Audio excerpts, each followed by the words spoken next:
Good morning, children. Today we will discuss that Dalton's atomic theory. Okay. In our last video, we have discussed up to Avogadro's law. So today we will discuss the Dalton's atomic theory, and some concentration terms are there like molarity, normality, mole fraction, that molality. That term we will see today.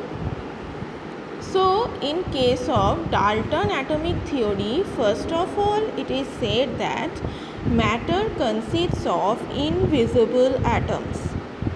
So, matter consists of, we know that very small and tiny particles, and they are called invisible atoms. So, we cannot see by our naked eyes. That is why they are invisible.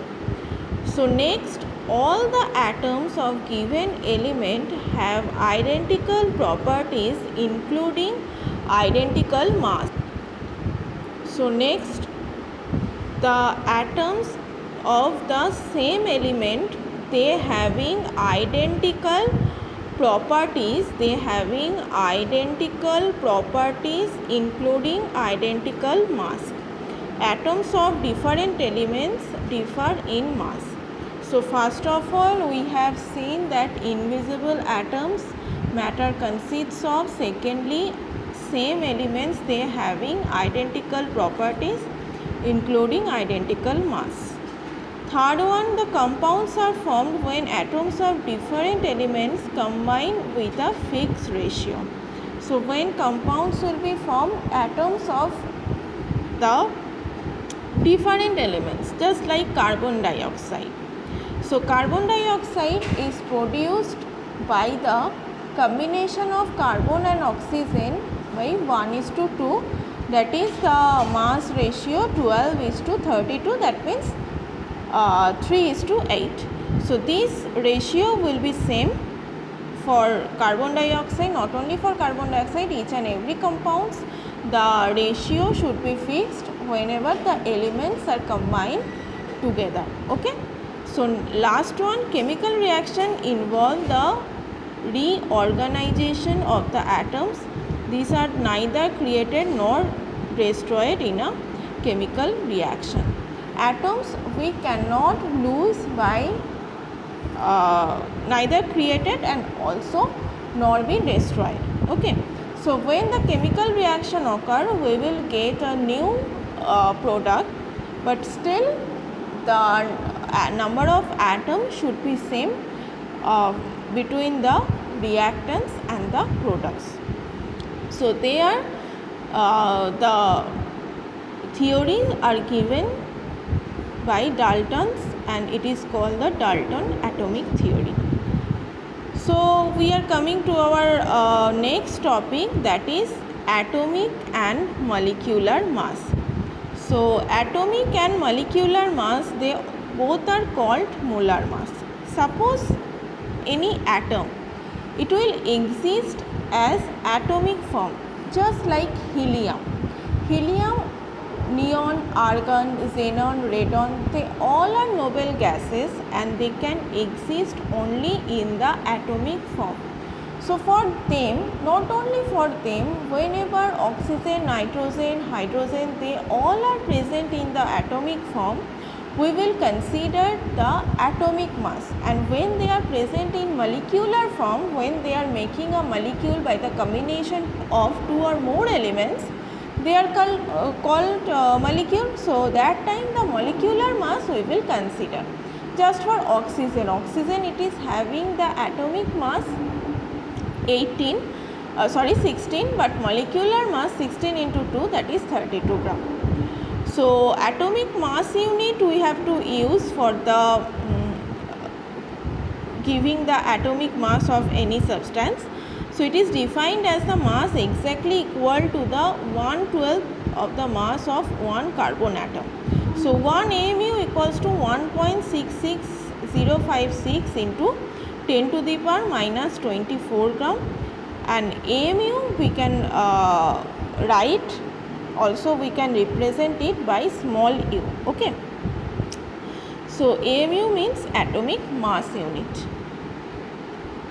So Au is the gold, it is the symbol, 79 is the atomic number, and the 79 is the atomic number, and 196.967 is the atomic weight. So by this way we can represent the atomic mass and atomic number. Au, it is coming for the gold symbol. Gold, actually the Latin word, it is coming from the Latin word aurum, and for that Au is the symbol of gold. So I think all of you can understand this one. So we are coming to the next topic. Molecular mass and formula mass. So molecular mass is the mass of the molecule, sum of the atomic masses of a molecule. So suppose carbon dioxide. So in case of carbon dioxide, the molecular mass will be the mass of carbon plus mass of 2 oxygen atom. So mass of one atom, that is carbon dioxide, suppose equals to mass of one carbon atom, it is 12, plus mass of 2 oxygen atom, it is 2 into 16.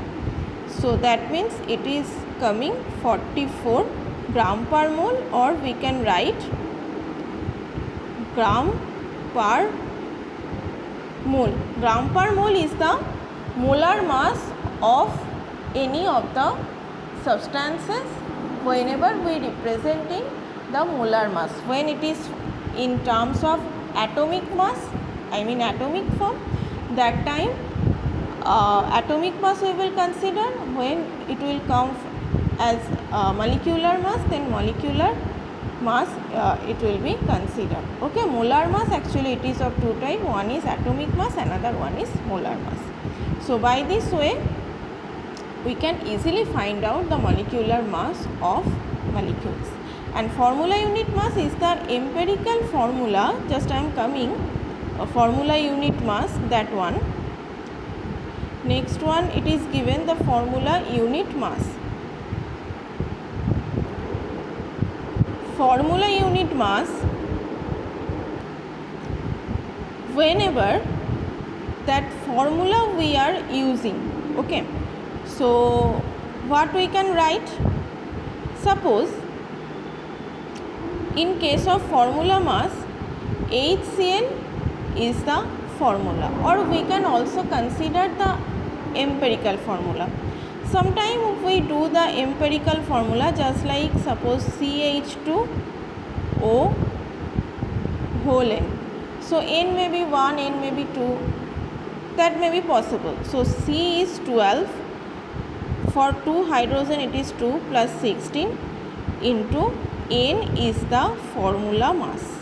Okay, so if we get the molecular mass and the formula mass, we will get the value of n.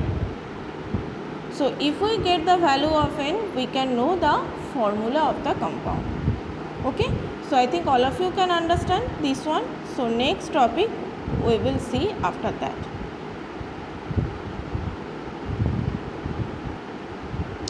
Mole concept. We are coming to the mole concept. Mole, it is a amount of substance that contains many particles or entities, as there are atoms in exactly 12 gram of 12 carbon isotope. So mole is the amount of the substance that we can represent the number of moles equals to given mass by molar mass. So if we know the mass of the substance and if we know the molar mass of the substance, we can easily find out the number of moles. And it is a very small unit that we can easily represent the amount of the substance. Okay, and 1 mole of atom equals to 6.022 into 10 to the power 23 number of atoms or number of molecules, that means number of entities. When a substance, when it is present as atomic form, then it is number of atoms, that is called the Avogadro number, Na. It is denoted by, and if it is in the molecular form, suppose 1 mole of O2 molecule is present, that means that number of O2 molecules are present. So it will depend in which state, atom or molecular state, the substances are existing. So according to that we will write the number of atoms and molecules. So I think all of you can understand this one. And the mass of 1 mole of a substance, it is called the molar mass. Okay, so molar mass already we know, it may be atomic mass, may be the molecular mass. When it is formed in the atomic form, in the atom form, when it will exist, then it is called the atomic mass. When it will exist in the molecular form, then it will be called as molecular mass. So next, that is limiting reagent. So limiting reagent, that is the reagent, what we call the reagent, the substances that can carry out, that means the reactants whenever are not present in the enough amount as required by the balanced chemical equation, this is called the limiting reagent. Again I am saying, suppose 2 or more reactants can occur a chemical reaction. Suppose I am giving one chemical reaction H2 plus Cl2, it will produce 2 HCl. This is a balance equation. So 1 mole of H2, it will react with 1 mole of Cl2. But suppose 0.5 mole of Cl2 if it is given and 1 mole of H2 it is given. So Cl2, the amount of Cl2, it is lesser, that much it is required. So Cl2 that time is the limiting reagent. So by this way we can say the limiting reagent. So when any chemical reaction is carried out, if the reactants are not present in the amounts as required by a balanced chemical reaction, in such situation one reactant is in excess over. Whenever one is present in limited amount, another reactant it will exist in excess amount, and the reactant which is present in lesser amount gets consumed after some time, and after that no further reaction takes place, whatever be amount of the other reactant present. Hence the reactant which gets completely consumed limits to the amount of the product, therefore it is called the limiting reagent. Okay. So the substance which is present in limited amount, that is called limiting reagent, and when it is the substance it is present in excess amount, this is called the excess reagent. Next we are coming some concentration term we have, that is mass percentage, mole fraction, molarity and molality. This concentration term we will see. So in our next slide we can see that mass percentage. So what is mass percentage? Mass percentage of compound, it is given by this formula. It is very much required. The percentage of the element equals to the mass of the element by total mass of the compound into 100. This is the mass percentage of the element. So mass of the element divided by total mass of the compound into 100. Suppose 5 gram sugar,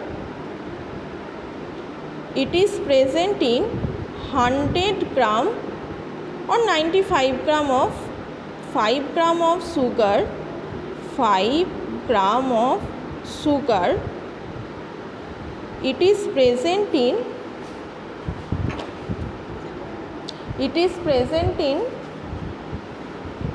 95 gram of water. So mass percentage of that of sugar, if we want to find out the mass percentage of sugar, in that time 5 divided by 95 plus 5, that means 100 into 100.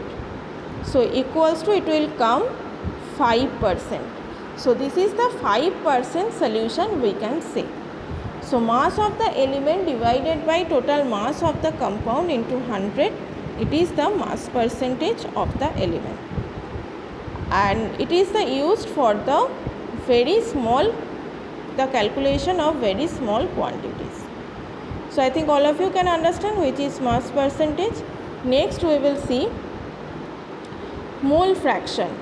Mole fraction is also one of the unit of concentration. Okay, so mole fraction, how we can find out?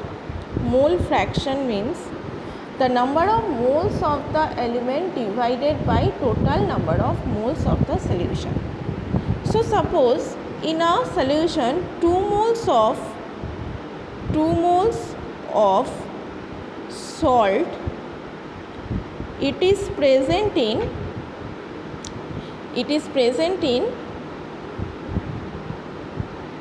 30 moles of water. So 2 moles of salt, it is present in 30 moles of sugar, so water. So mole fraction of salt then equals to 2 divided by 30 plus 2, that means 2 by 32, that means 1 by 16. This is called the mole fraction.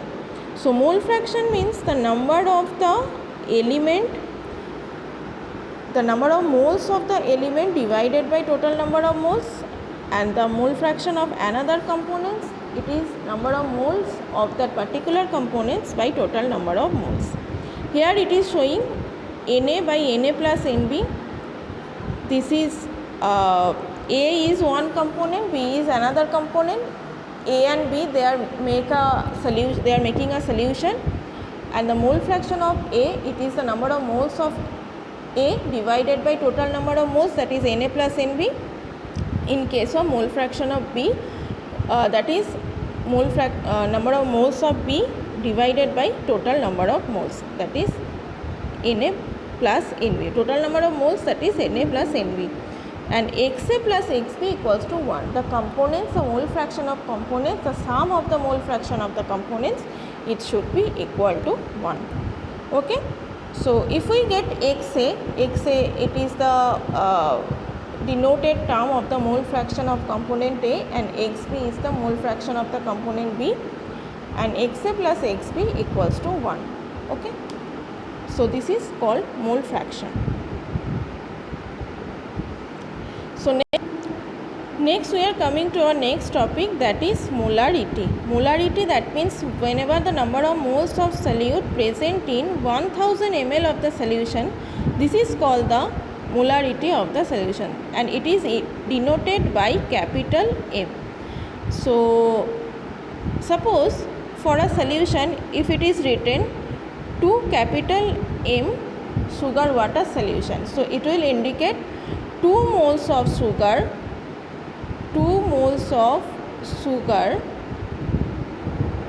is present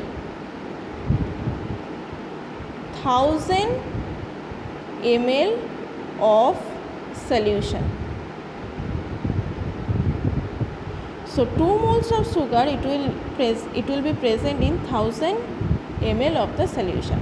So mass of solute divided by volume of the solution, if we do, then we will get the molarity. So molarity of a solution depends upon the temperature, because volume is temperature dependent. So mass of solute divided by volume of the solution, this is called the molarity. That formula it is required. The molarity, that is mass of solute divided by volume of the solution. So suppose 100 ml of the solution, that number of moles of the solute 2 moles of the solute. So 1000 ml of the solution contains how many number of moles of the solute? If you get, then this is called the molarity. Okay, so next we will see that molarity. This is molarity. Next we will see the molality. This one.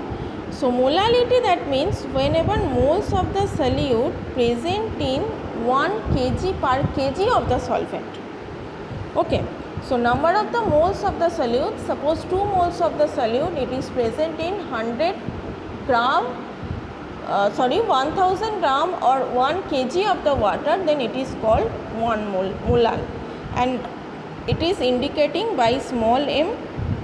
And molality of the solution does not depend upon the temperature because it is volume independent.